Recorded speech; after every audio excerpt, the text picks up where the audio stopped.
উপদেষ্টাদের সেফ এক্সিটের প্রয়োজন নেই এমন মন্তব্য করে আইন উপদেষ্টা ডক্টর আসিফ নজরুল বলেছেন, গত ৫ দশকে দুর্নীতি, বিচার বহির্ভূত হত্যা আর গুমের যে রাষ্ট্র কাঠামো গড়ে উঠেছে জাতি হিসেবে, সেখান থেকে সেফ এক্সিটের প্রয়োজন। ঢাকায় মানবাধিকার অধ্যাদেশ নিয়ে আলোচনায় এসব কথা বলেন তিনি। সেফ এক্সিট বা নিরাপদ প্রস্থান দেশের রাজনীতিতে এখন আলোচিত এই শব্দযুগল। তারা নিজেদের সেফ এক্সিটের কথা ভাবতেছে। অন্তর্বর্তী সরকারের কয়েকজন উপদেষ্টা বিভিন্ন রাজনৈতিক দলের সঙ্গে লিয়াজো করছেন এবং সেফ এক্সিটের কথা ভাবছেন। এনসিপির আহ্বায়ক নাহিদ ইসলামের সাম্প্রতিক এমন মন্তব্যের পর নানা আলোচনা চলছে।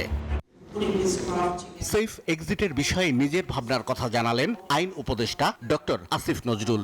ঢাকায় জাতীয় মানবাধিকার কমিশন অধ্যাদেশ ২০২৫-এর জাতীয় পরামর্শ সভায় তিনি বলেন, গত ৫৫ বছর যে ভয়াবহ রাষ্ট্র কাঠামো তৈরি হয়েছে, সেখান থেকে বাংলাদেশের সেফ এক্সিট দরকার।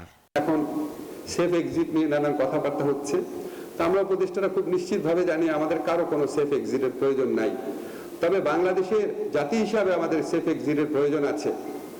আমরা এই যে গত ৫৫ বছর দুঃশাসন দেখলাম, গুম দেখলাম, বিচার বহির্ভূত হত্যাকাণ্ড, ব্যাংক লুট করে ফেলে, ভয়াবহ অসুস্থ আত্মধ্বংসী রাষ্ট্র কাঠামো থেকে আমাদের সেফ এক্সিট প্রয়োজন এই জাতির।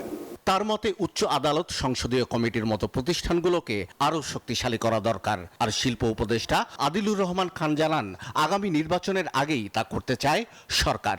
আমরা এই ক্ষেত্রে এমন প্রধান বিচারপতিও পেয়েছি যারা মানবাধিকার লঙ্ঘনের ক্ষেত্রে নেতৃত্ব দিয়েছেন, বাংলাদেশের গণতন্ত্র ধ্বংস করার ক্ষেত্রে নেতৃত্ব দিয়েছেন, এবং যারা গুম, বিচার বহির্ভূত হত্যাকাণ্ড এই সমস্ত নিজের চোখে দেখে সমস্ত কিছু উপেক্ষা করেছেন। আনফরচুনেটলি এই ধরনের বিচারপতিদের কেউ কেউ এখন আমাদের এখানে রয়ে গেছে। কালেক্টিভ রিপোর্টের মাধ্যমে আমাদের প্রতিষ্ঠানগুলিকে, ভেঙে পড়া প্রতিষ্ঠানগুলিকে আবার দাঁড় করানো হবে। এই অল্প সময় আগামী নির্বাচনের আগে আমাদের এই কাজগুলো কিন্তু আমাদের সঠিকভাবে করে যেতে হবে, যাতে আর বাংলাদেশের মানুষ কখনো অন্যায় অবিচারের শিকার না হয়। আলোচকরা বলেন, রাষ্ট্রীয় এবং সাংবিধানিক প্রতিষ্ঠান শক্তিশালী করতে না পারলে শুধু ভালো আইন করে লাভ হবে না।